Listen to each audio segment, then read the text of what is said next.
Horn has polarized views among audiophiles.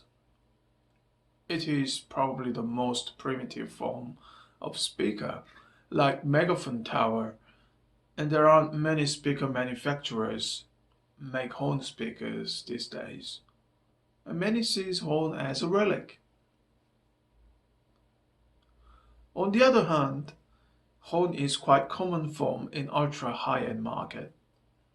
High-end speaker brand Magico is well known for using state-of-the-art technology, and their made-to-order flagship Ultimate has horns.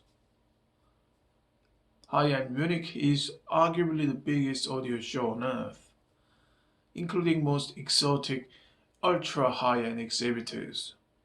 And most exotic speakers you can find there usually have horns.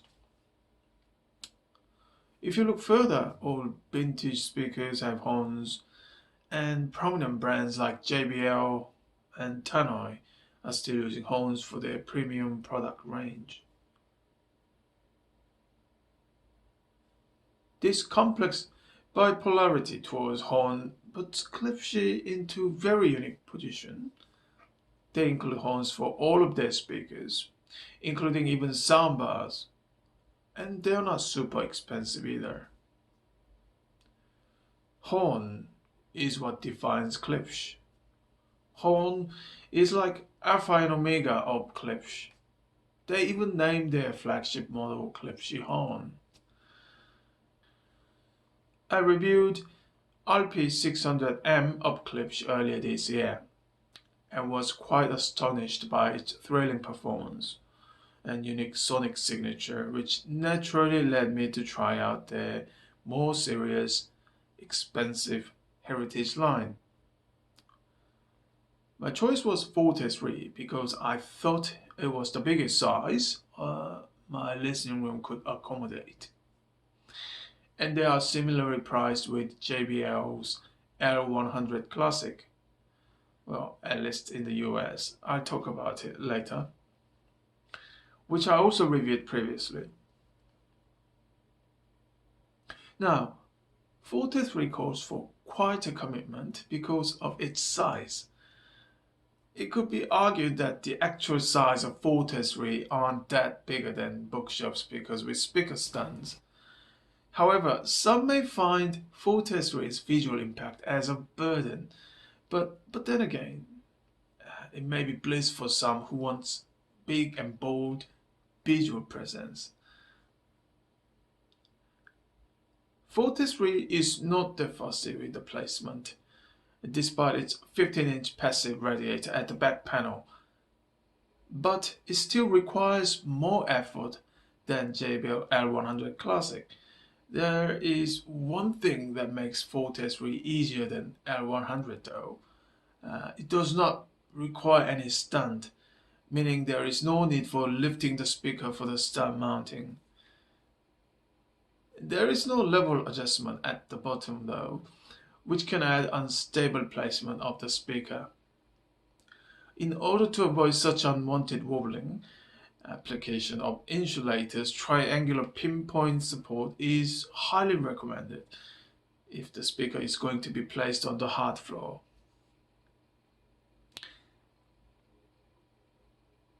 Unlike JBL L100 Classic, Forte 3's speaker grill does not make dramatic sonic change with or without it.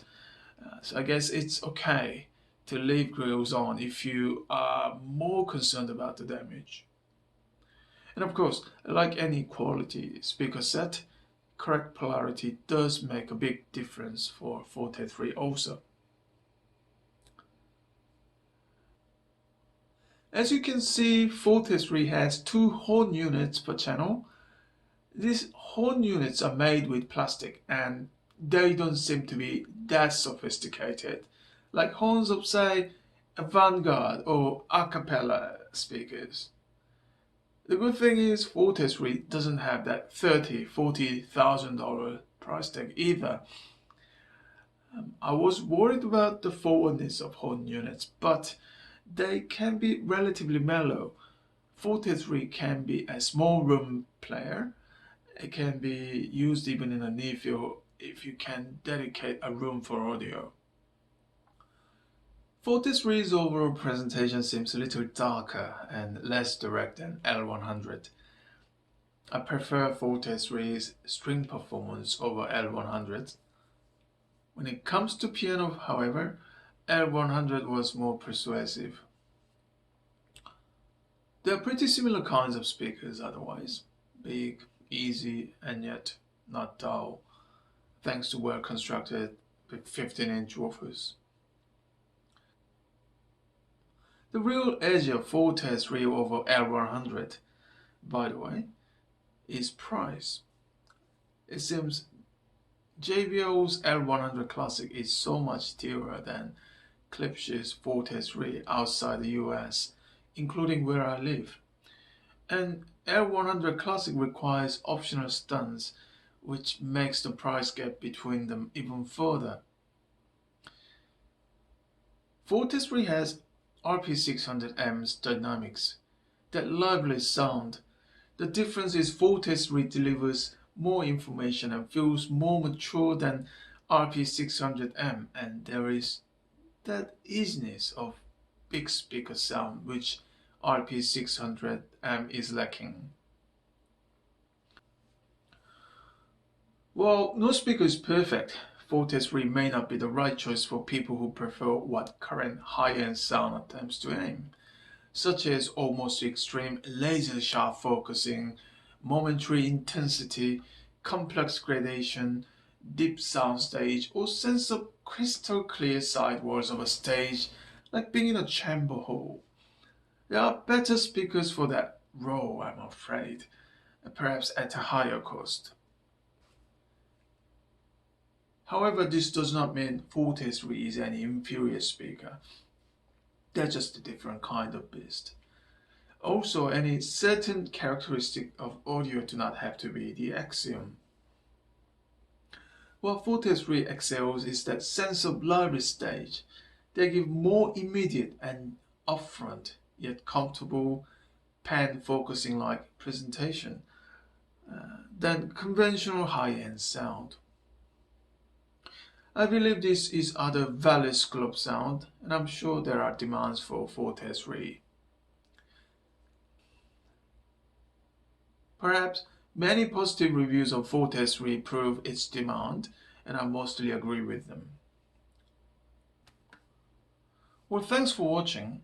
I'll be back with ProApp DB3 and Head Type 07. See you soon.